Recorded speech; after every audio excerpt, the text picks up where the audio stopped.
Clara und Tim diskutieren, ob es besser ist, mit Freunden zu reisen oder allein unterwegs zu sein. Tim, was meinst du dazu? Ist es besser, allein zu reisen oder macht es mehr Spaß mit Freunden? Ehrlich gesagt bevorzuge ich es, mit Freunden zu reisen. Ich finde, es ist viel lustiger, die Erlebnisse zu teilen. Das kann ich verstehen. Aber meiner Meinung nach hat das Alleinreisen seinen eigenen Reiz. Man ist unabhängig und kann tun, was man will. Das stimmt zwar, aber glaubst du nicht, dass man sich manchmal einsam fühlt, wenn man allein unterwegs ist? Das mag sein, aber ich denke, man lernt oft neue Leute kennen und wird offener für neue Erfahrungen. Da hast du einen Punkt. Aber ich finde, mit Freunden erlebt man Dinge intensiver. Man hat immer jemanden, mit dem man lachen oder Erinnerungen teilen kann. Das stimmt. Aber manchmal hat man in Gruppen zu viele Kompromisse. Allein kann man den Tag so gestalten, wie man möchte. Das ist wahr. Aber glaubst du, dass man allein die gleichen Abenteuer erlebt wie in einer Gruppe? Absolut. Manchmal sogar mehr. Wenn man allein reist, wagt man oft Dinge, die man in einer Gruppe nicht tun würde. Interessanter Gedanke. Aber was ist mit der Sicherheit? Ich finde, es ist sicherer, in Begleitung zu reisen. Das kommt darauf an. Man muss einfach gut vorbereitet sein und wissen, wo man sich aufhält. Das ist ein guter Punkt. Aber ich finde, dass man in einer Gruppe auch mehr Spaß bei Aktivitäten hat, wie Sport oder Ausflügen. Das stimmt. Trotzdem kann man auch allein spannende Dinge erleben, zum Beispiel eine Wanderung oder eine Bootstour. Das sehe ich ein. Aber ich glaube, ich würde mich allein schnell langweilen. Das kommt darauf an, ob man sich einen Plan macht. Mit einer guten Planung kann man jede Reise genießen. Da hast du recht. Aber glaubst du, dass Alleinreisen für jeden geeignet ist? Vielleicht nicht, aber es ist eine tolle Erfahrung, um sich selbst besser kennenzulernen und unabhängiger zu werden. Das kann ich nachvollziehen.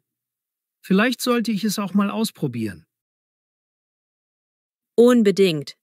Und wer weiß, vielleicht entdeckst du dabei eine neue Seite an dir. Das wäre interessant. Aber ich glaube, ich würde trotzdem lieber mit Freunden reisen. Das ist auch schön. Am Ende geht es doch darum, die Reise zu genießen, egal ob allein oder mit anderen. Ganz genau. Vielleicht liegt die perfekte Reise in einer Kombination aus beidem.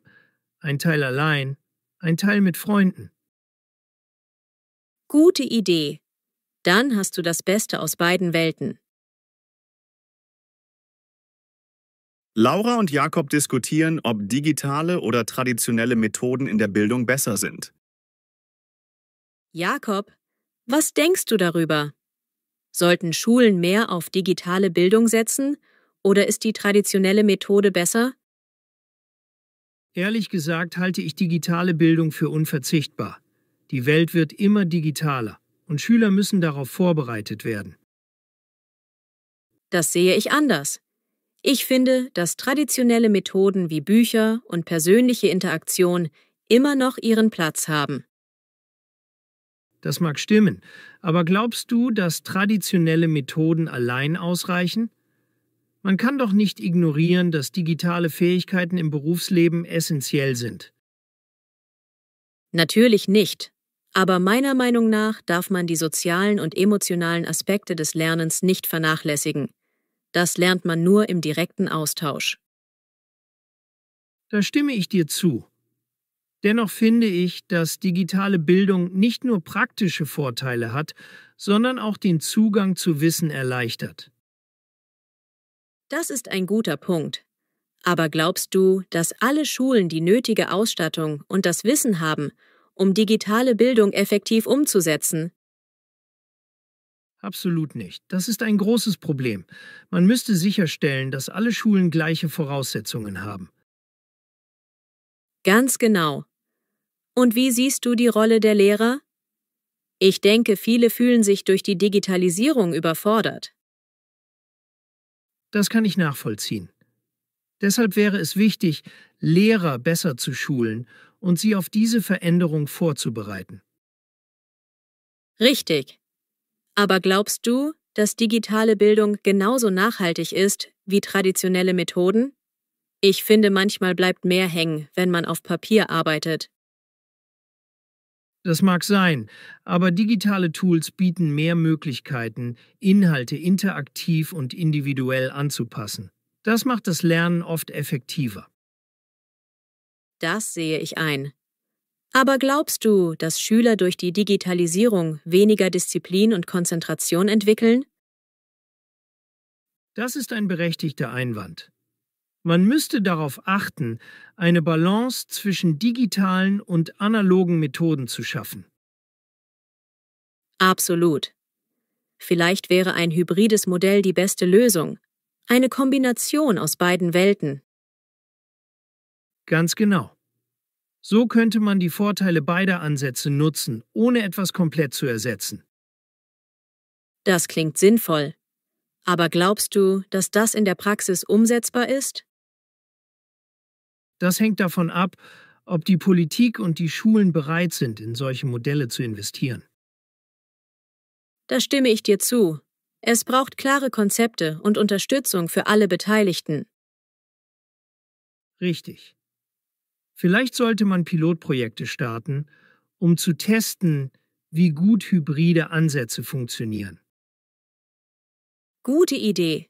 So könnte man auch herausfinden, was Schüler und Lehrer wirklich brauchen.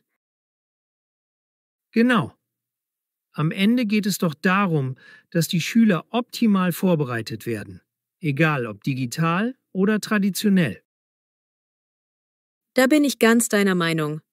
Vielleicht liegt die Zukunft ja in einer klugen Mischung aus beiden Ansätzen. Lisa und Marco diskutieren, ob Online-Dating oder die klassische Partnersuche besser ist. Marco, was hältst du davon, dass immer mehr Menschen über Online-Dating-Apps ihren Partner suchen? Ehrlich gesagt finde ich Online-Dating praktisch. Man kann gezielt nach Menschen suchen, die ähnliche Interessen haben. Das stimmt zwar, aber meiner Meinung nach geht dadurch die Spontanität verloren. Früher hat man sich oft zufällig kennengelernt. Das mag sein, aber glaubst du nicht, dass es schwieriger geworden ist, im Alltag jemanden kennenzulernen? Viele Menschen haben einfach nicht mehr die Zeit dazu. Das ist ein guter Punkt. Trotzdem finde ich, dass man beim Online-Dating oft falsche Erwartungen hat. Manchmal passt es in der Realität dann doch nicht. Das kann ich nachvollziehen. Aber glaubst du, dass die klassische Partnersuche immer ehrlich ist? Man kann sich doch auch offline verstellen. Natürlich. Aber ich denke, dass persönliche Begegnungen oft authentischer sind, weil man Gestik und Mimik besser wahrnimmt. Da stimme ich dir zu. Aber glaubst du nicht, dass Online-Dating Menschen hilft, die schüchterner sind oder in kleineren Orten leben? Absolut. Für solche Menschen ist es sicher eine gute Möglichkeit. Aber was ist mit dem Risiko, auf unehrliche Profile zu stoßen? Das ist ein Problem. Man müsste Plattformen stärker kontrollieren, um Fake-Profile und Betrug zu verhindern. Ganz genau. Und wie siehst du das Thema Oberflächlichkeit? Ich finde, viele bewerten zu schnell nach Fotos und vernachlässigen den Charakter. Das ist wahr. Aber das passiert doch auch offline. Man urteilt oft auf den ersten Blick. Das mag sein. Aber glaubst du, dass Online-Dating langfristige Beziehungen fördern kann? Warum nicht? Viele Paare lernen sich inzwischen online kennen und bleiben zusammen. Es kommt auf die Absichten an. Das stimmt. Aber glaubst du, dass es einfacher ist, jemanden im echten Leben kennenzulernen? Das hängt davon ab. Manche fühlen sich bei einem zufälligen Treffen wohler, andere sind bei Apps entspannter. Richtig. Vielleicht ist es einfach eine Frage der Persönlichkeit. Für einige passt Online-Dating, für andere nicht. Ganz genau. Vielleicht liegt die Lösung darin, beides zu kombinieren. Offline aktiv sein und online suchen. Das klingt vernünftig. So hat man mehr Möglichkeiten und kann neue Leute kennenlernen. Gute Idee. Am Ende zählt doch, dass man jemanden findet, der wirklich zu einem passt. Egal, wie man sich kennenlernt. Da hast du völlig recht. Es ist wichtig, dass man sich wohlfühlt, egal auf welchem Weg. Ganz meine Meinung. Vielleicht sollten wir mal Freunde fragen, wie sie darüber denken. Das wäre interessant. Jeder hat sicher eine andere Sichtweise.